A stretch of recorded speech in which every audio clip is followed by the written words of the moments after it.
Hello, hello. Welcome to another episode of Everything Vive. I am Zane here with my good friend Ronnie. Ronnie, how's it going, man? It is going great. How are you? Man, I'm doing pretty well.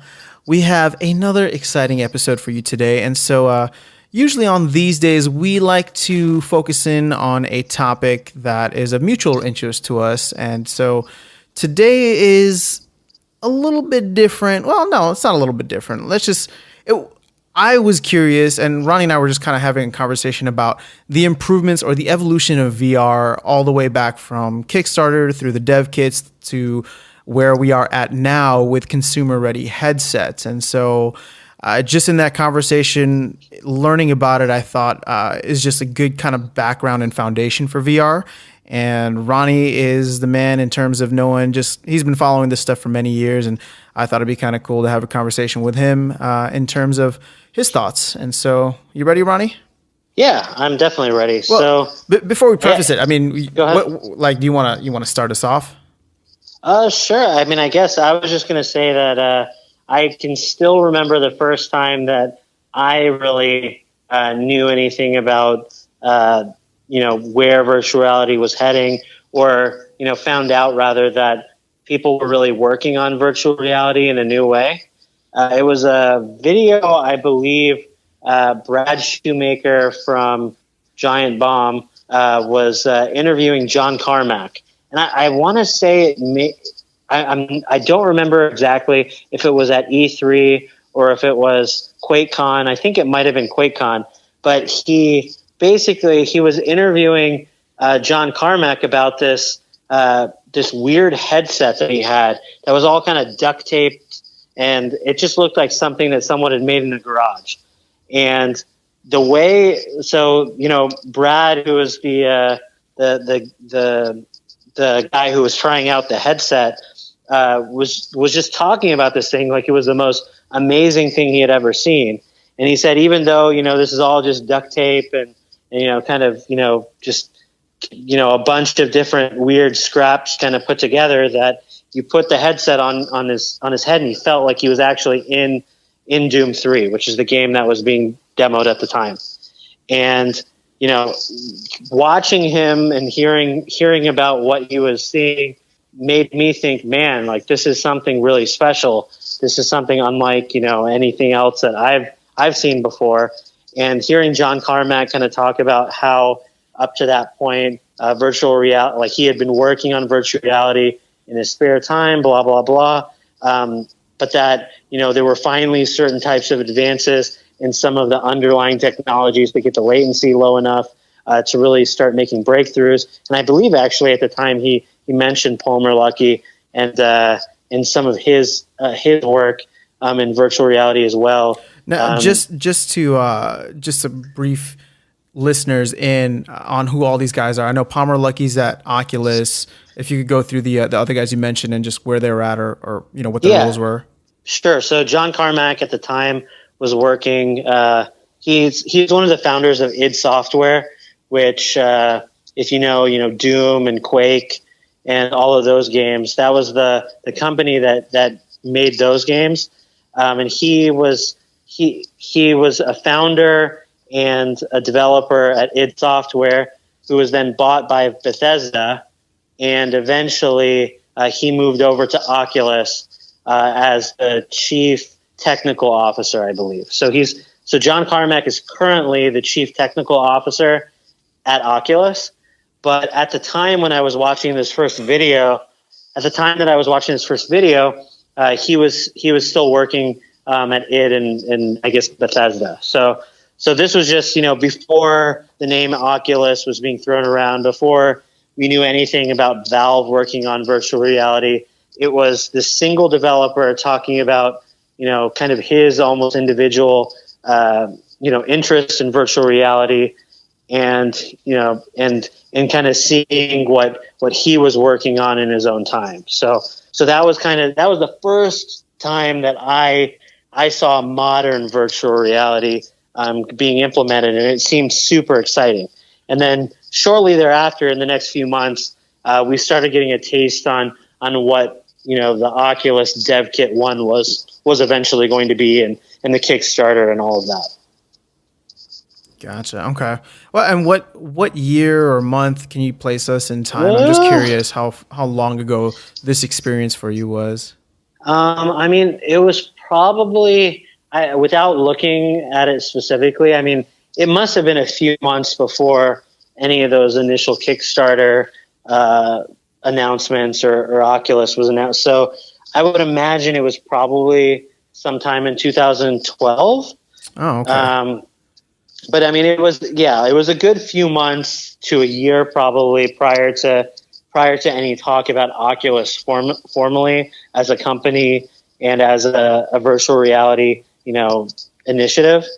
So yeah, so it was definitely kind of out of the blue, and I would have never guessed that it was going to turn into, you know, an entire industry in and of itself within just a couple of short years. Yeah, that's very true. I mean, just thinking about or listening to your experience with it, it's kind of crazy that you got excited just from hearing about their experiences because I don't know, for some reason I just feel like most people it's so easy to be a skeptic of something like virtual reality because it's always been like one of those like, yeah, it's coming, technology's not there yet, and you really don't actually get the sense of it until you're in it because even Yeah. words can't describe. And so, I mean, personally, I think I was probably one of those skeptics not even 3 4 months ago where I was just like, oh yeah, virtual reality is coming, like I keep hearing about it, and then lo and behold, meet up with you for dinner one night, you show me the Vive, and I'm like, wait, what is this? And so Yeah, no, I mean, I think part of that came from just, I've been a long time fan of Giant Bomb and those guys over there. It's a video game website. You can go check them out at giantbomb.com. So I trusted their opinions of the stuff. I've also been a long time fan of John Carmack and some of the stuff he does over at id and Bethesda, prior to moving to Oculus. So I already knew a lot about the people behind this, and then seeing them get excited about it and hearing their impressions made me think, okay, this is probably something that is definitely worth checking out at the very least. And that got me excited to the point where I knew I wanted to try it to see where it was, right? So when I first saw those videos, there wasn't a Kickstarter, there wasn't, any way to be a part of the development process of virtual reality. And so it was kind of, okay, I'm going to watch this video and kind of hear what they have to say. And man, the future sounds really exciting. It wasn't until, Oculus came out with their Kickstarter and people were actually able to get their hands on dev kits that process became a reality. And I think it was that initial seed of excitement and wonder that had fostered within me when I watched those early videos that eventually made me decide to bite the bullet and order a dev kit. Because for me, I couldn't wait any longer. I had heard so much about this stuff from people that I really trusted. It sounded super interesting.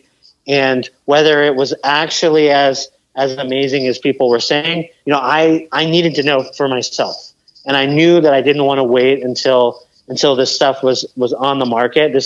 We're talking, probably early 2013-ish. And people were talking about, virtual reality at the time, not hitting consumers until, 2015 and onwards. So I just knew that, okay, I don't want to wait 2-3 years to experience this for myself. I need to know firsthand, like you were saying. I need to know for myself whether this is something that I believe is going to change the gaming landscape and technology landscape, honestly. yeah, So I mean, it's not just gaming anymore, which is actually yeah, really I like that part of it because it's not just gaming. There's so much more that it can be applied to. yeah. So that's why. So yeah, I ordered the dev kit. I was super excited. It was going to take I think several months at the time until I was going to finally get it because it was back ordered so bad. But I just was counting down the days, and when my dev kit finally arrived, I pulled it out of the box and hooked it up. And I don't know if, I mean, that's one thing I think, talking about the setup of the dev kits, compared to the consumer products that are out now. I can tell you that setting up the original dev kit, I mean, for me, it wasn't that bad, but it was definitely kind of a trial and error. You would have issues here and there.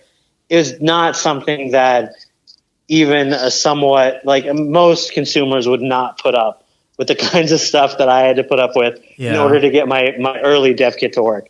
Because we're talking, I mean, basically the computer would see the early dev kits that Oculus was releasing as just a second monitor. So it's not like you would plug it in and you had software detecting it as virtual reality gear and just kind of working. It was more like you would plug it into your computer, and now your computer saw that there were two screens, your normal screen and this other weird screen with a low resolution in it. And that was the headset. And you would have to decide whether you wanted to mirror the screen or how you wanted to change the resolution. And then hopefully the games that you had downloaded from these random developers would work properly. Most of the time they did, especially early on. But they were finicky too, and not everything worked seamlessly together. And so it was just kind of, the whole installation process and making sure that the headset worked was kind of an ordeal in and of itself. Gotcha. Well, it's funny. I had a couple talking points before we got into the episode, and I think you hit all of them already in terms of. Well, I mean, we were trying. So what we were trying to do is just cover your experience and notice the improvements from dev kit to consumer ready. And I know two of the things that we had mentioned initially were setup and software. And so it sounds like the setup has been streamlined quite a bit since that first one for you. And obviously software is another one. I don't know if you had any extra thoughts or comments on it. So, I mean, as far as software is concerned, like I was saying before, everything was kind of a little bit different. There was, there was this famous, or at the time famous, Rift Coaster app that was running on the Unreal Engine. And that was really cool.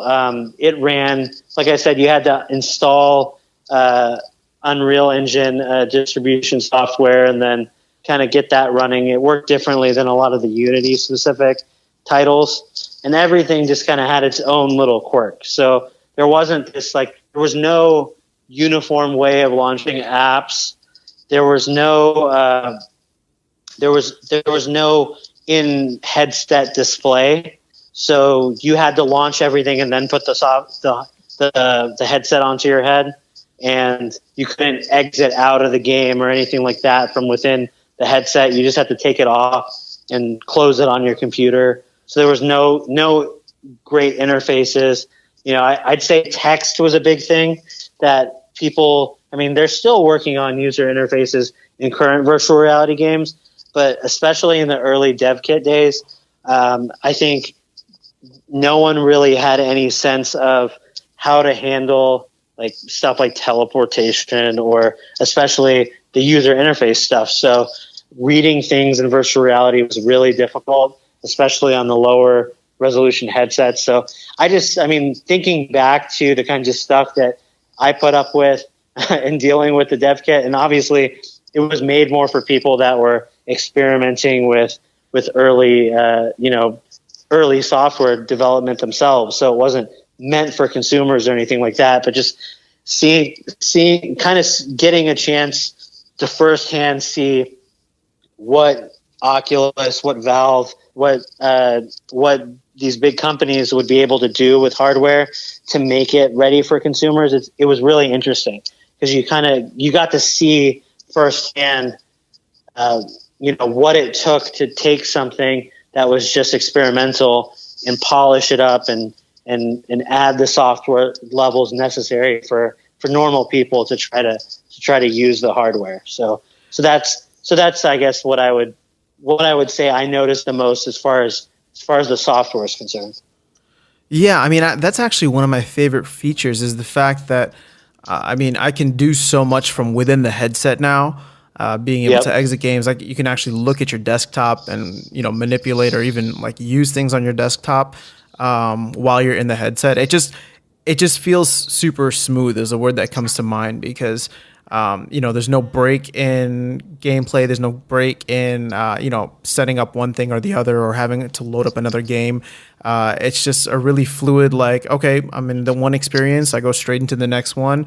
If I got to check something on my computer, I can do that. Like, you never leave that virtual space, which is actually really nice. At least it's been for me. Yeah, no, and that was one of the things when I got my Vive that I was super impressed with because going from an early Oculus dev kit all the way to the consumer version of the Vive, with no steps in between, I just instantly thought that was super cool. How you were able to, get to your desktop, manipulate programs through both the desktop and through Steam, and I thought Valve did a really good job of making the Steam platform itself, applying it to virtual reality in a way that made sense and made the UI accessible in a great way. So that was all cool stuff. Cool. Well, I got one more note here. I think you had mentioned ergonomics earlier, and I just figured maybe you had some commentary on how that's improved from dev kit to consumer ready. Sure. So, as far as the dev kits are concerned, the dev kit basically looked like, a piece of plastic that was held to your face with almost like a goggle strap on the back. So it literally looked like it was just a big plastic pair of goggles on your face. So, I guess it wasn't too heavy or anything like that. The original dev kit didn't have any type of outside sensing technology, so no cameras, no lighthouses, none of that stuff.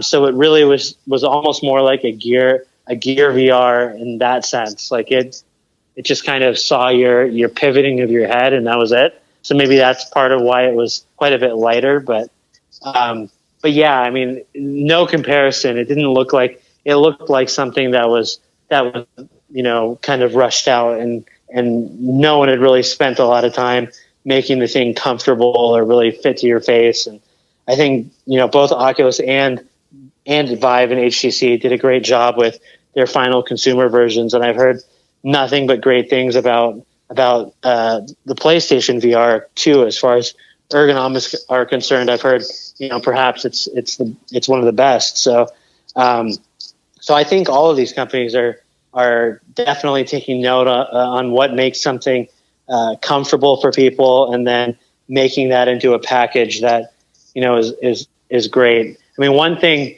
that I was super impressed with when I got my Vive was just how nicely everything was packaged, and how as soon as I opened up that huge box, that I felt like I was getting sure, the price tag was hefty, but I felt like I was getting way more than my money's worth when I opened that box and kind of saw. You felt like you were getting the future. Exactly, and it was packaged so well, and like I said, as far as I really think these companies did the launches for these right.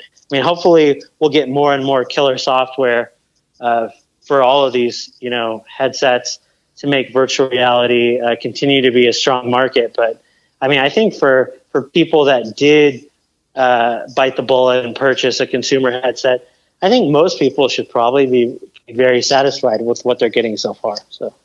Yeah, agreed. I remember when I was just doing my research and reviews or reading reviews of the Vive and Oculus. Everybody, their big complaint was always like, oh, I can't wear the headset for too long because, it's heavy on my face. And I'm just like, you know what, that's such a small price to pay for the experience that you're having. And you know that going in. It's not like, the premise of virtual reality is wearing these things on your face. And I feel like you said, they've done a great job of making them as comfortable as can be with the current technology. And I think it's only going to get hopefully more comfortable as it goes. Hopefully there's less moving parts. Hopefully there's less weight to it as parts get smaller.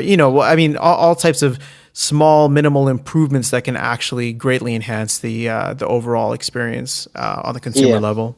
No, I totally agree. So I think everybody's learning from each other. So I think these headsets were great starts, and I think they're only going to get better. Awesome, man. Well, let's wrap this episode up here, and I hope that was a little enlightening for anybody who was just curious about the experiences from dev kit to consumer ready. And obviously, we'll be following as the new headsets and new platforms come out. And so, yeah, we'll cut this one here. Make sure you guys tune in on Friday. We got another game talk for you, which we're really excited about. And yeah, again, we're on iTunes, Stitcher, so leave us a review or subscribe to the podcast. Let us know how we're doing. You can always shoot us a quick email at contact@everythingvive.com. We've been getting some awesome feedback, some great questions, and yeah, we love chatting this stuff with you guys. So definitely keep in touch, and we will be on the air. We'll be back and talking to you guys very soon. I don't know how else to put it, but you good, Ronnie? Yep, I'm great. So it was nice talking to you. Awesome, guys. Have a great rest of your week. We'll be in touch soon. Take care.